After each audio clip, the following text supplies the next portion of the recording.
Hi, this is Chuck Woodbury with RVTravel.com, and I'm here today with Doug Schwartz, who's the owner of Drainmaster, and in my opinion, the national authority on RV waste systems.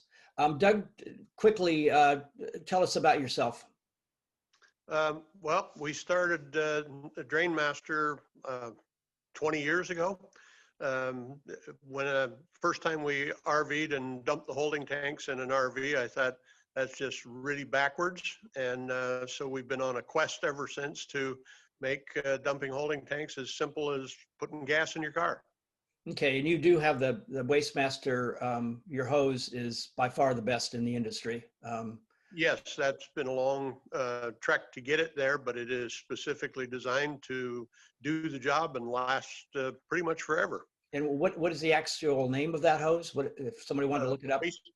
Wastemaster. Okay. Well, here's my question today.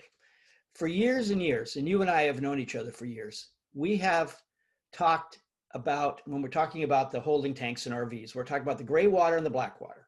And as far as I've known in all the years I've been RVing, the black water holding tank holds the toilet, what comes out of the toilet, down the toilet. The gray water is the sink and the shower. Well, last week I got onto Facebook. Someone was talking about how their sink in the bathroom was draining into the black tank. And I wrote back and said, no, that doesn't happen. That never happens. Well, people started answering me saying, yes, it does happen. And the initial ones, they were Thor products. A couple of Thor Vegas motorhome was one of them. But then I started reading about people, then people started answering and say, years ago, their Airstream did that. And so what I want to know is, and the reason I want to know is if I buy an RV and the sink in the bathroom is draining into the black water tank, I don't really want to be running that sink all that much if I don't know that it's going into the black tank, because I'm assuming it's going into the gray tank. We did a survey, just for background, we did a survey a couple within the last year, and we asked people, do you trust your holding tank gauges in your RV? And only 11% of the people that responded said yes, they trust them. 48%, I think it was, or 47% said no, they don't. So, you know, people like me, we just kind of keep in our head how much is in the black tank, how much is the gray tank. So here I'm finding out now that some RVs are the sink kitchen, the bathroom sink is draining into the black tank. How does an RVer who buys an RV, who might be going out boondocking, who has to be very careful about the contents of their tanks, how do they know if their bathroom sink is going into the black tank rather than the gray tank, which is usually the case? Well, they're not going to know unless the manufacturer has specifically told probably the dealer, because they're not going to talk to the manufacturer themselves. When you buy an RV, you go to a dealer to buy it. And I doubt that the dealer knows that that's the situation, unless in the case of that one coach, it has become common knowledge that that particular model has a sink that drains into the black. So people don't know. So that and I don't even think people know to ask, do they? I mean, why would you ask? You would just assume. You wouldn't, because you know today there's RVs out there with 4 holding tanks. Yeah. So you're right. Your absolute assumption would be that gray water goes into the gray tank and black only goes into the black tank. But on those occasions where a floor plan has been set up that does not make it an easy task to plumb into the gray tank for that particular fixture, and the black tank is right there, they'll put it right in there.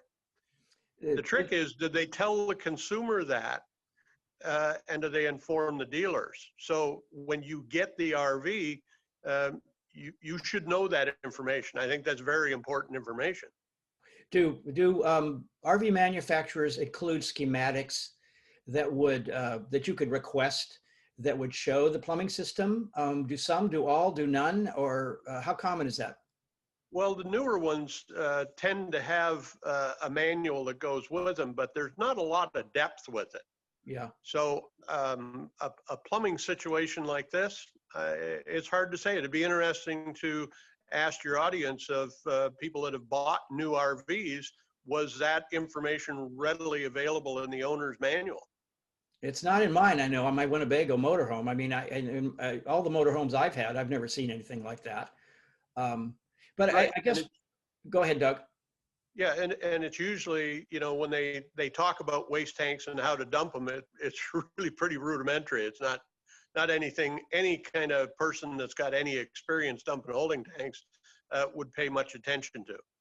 You know, when we advise people, as we have through the years, I mean, 20 years of publishing RVtravel.com, we tell them when they're buying an RV, there's certain things to look for, like you lay down on the bed and make sure you fit in it, and make sure that the mattress is halfway decent. We tell them to sit on the toilet and try to close the door, because sometimes you can't.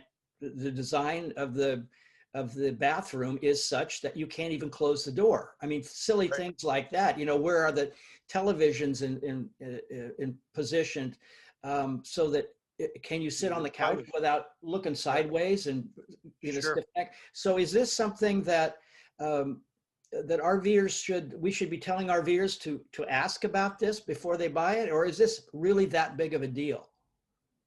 Well, it in itself, it's not a big deal in that any gray water that goes into the black tank dilutes the black water, so you're going to get better flow as the tank empties, and so it's not harmful. Like Newell Coach, a customer that we've had for over 20 years, only uses one tank, and they Really? dump both the black and the gray, except that it's a 148-gallon tank.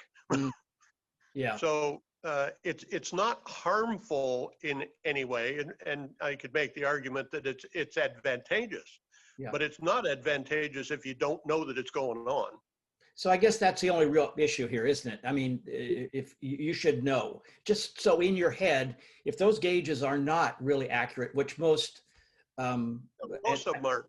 Some aren't, yeah, then you kind of, I mean, I do, I know I do, I kind of know every few days, and as you've advised me and others through the years, we should always keep our holding tanks closed, even if we're in a campground. We don't want to leave them open. Right.